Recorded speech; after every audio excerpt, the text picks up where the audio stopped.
Hello and welcome. Hey, it's new bike day at my house. The most recent addition to my collection is this 2021 Polygon Siskiu D5. The D5 is an entry-level, full suspension bike for the cost of a well-equipped hardtail. Specifically, I bought it from bikesonline.com for $1,099 US. So the obvious question is it any good for that price? I'll get to that. Bikes Online is an Australian company, and my bike shipped from Simi Valley, California. Polygon bikes are manufactured in Indonesia. The Siskiu comes in three ranges: D, down trail, T, trail, and N, enduro. I'm not making that up. The bike comes with a box of goodies.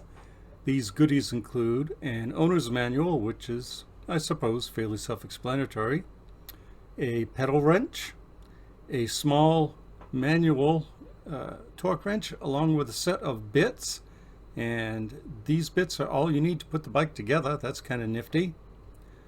Then inside we find instructions for the torque wrench,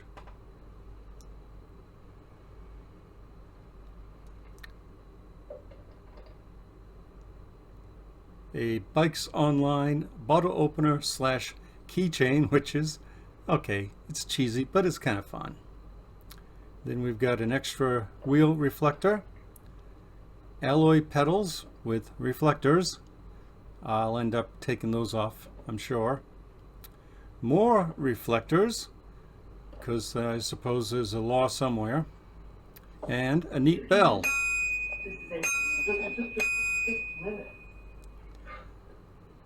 And we also have a couple of chafing guards for the cords and a plug for the dropper post, and two copies, oddly enough, of a suspension fork manual.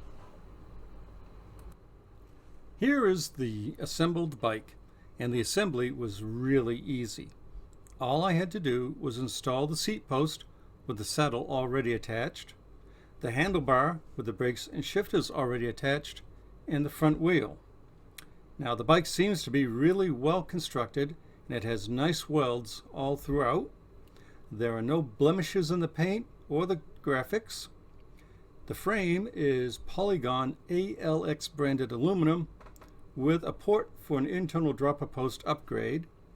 And I have to say, it's a really good looking bike with the glossy maroon upper frame and the matte beige lower frame with the contrasting red, orange, and yellow graphics.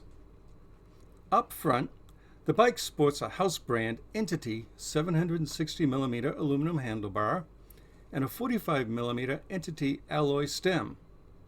The brakes are Shimano M201 hydraulic units, pre-bled, and the grips are Entity slip-on units. Moving down the bike, there's a tapered stem fitted with a straight steerer tube SR Suntour XCM HLO spring fork. The fork has 120mm of travel, 30mm stanchions, and a manual lockout. Wheels, front and rear, are Entity X15 27.5-inch double wall alloys with unbranded quick release hubs. The brake rotors are Shimano units, 180mm up front and 160mm in the rear. The brake calipers are also Shimano. The tires are 27.5-inch by 2.25-inch Entity Spiderbait front and rear with a nicely knobby tread pattern. Since they are Spiderbait, are these tires fly? Haha, see what I did there? The bike is equipped with an SR Suntour Radon LO air shock.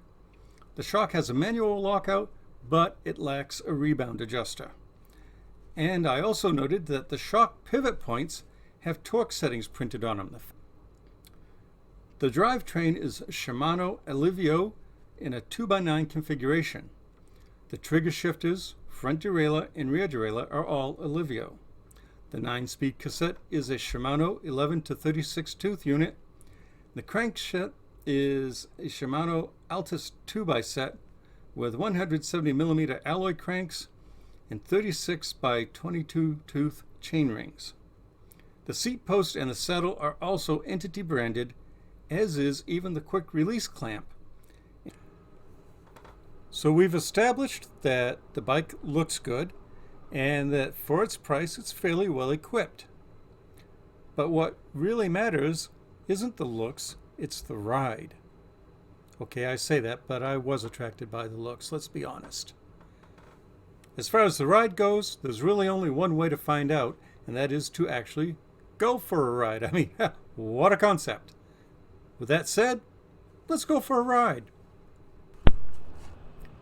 The first thing that I want to mention about this bike is just how nice the ride quality is. There are no odd creaks or squeaks or rattles or anything like that, and the bike itself has a nice, tight, solid feel to it. It really made me feel confident, especially since this was my first ride on it. The 760mm bar is wider than the 720s I'm used to, but I barely noticed it. The brakes work really well, as I would expect a Shimano hydraulic brake to do, especially since I burned the discs in at home. I was initially skeptical about the 22 36 tooth chain rings, since I have gotten used to 1x drivetrains. The thing is, this bike climbs like a champ on the small ring, and it moves right along on the big ring. I was thinking about converting to a 1x, but you know, I'm now seriously reconsidering that.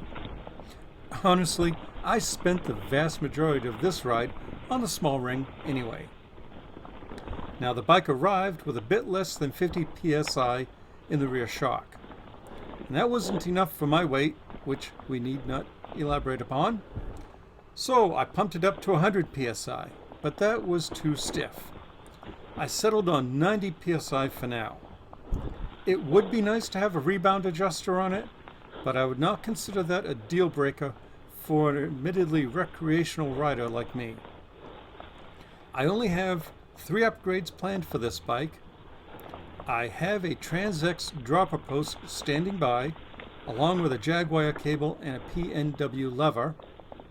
There is a bit of a glitch though, as there were no extra 2-port frame plugs included, and they are available only from the Australian end for $5 a pair and $20 shipping. I'm going to see if I can bodge something together for less than $25.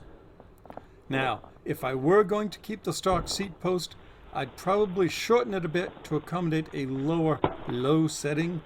It was a little higher than I cared for on some of the descents, but that's minor.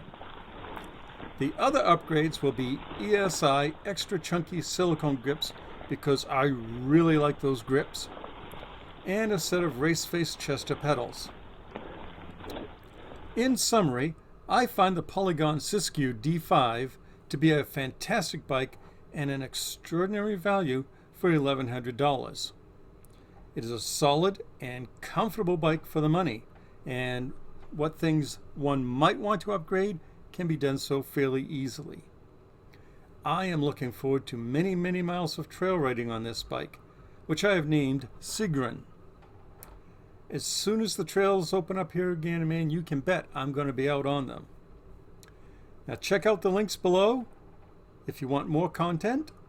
And as always, thanks for watching. I appreciate that. Goodbye and have a wonderful day.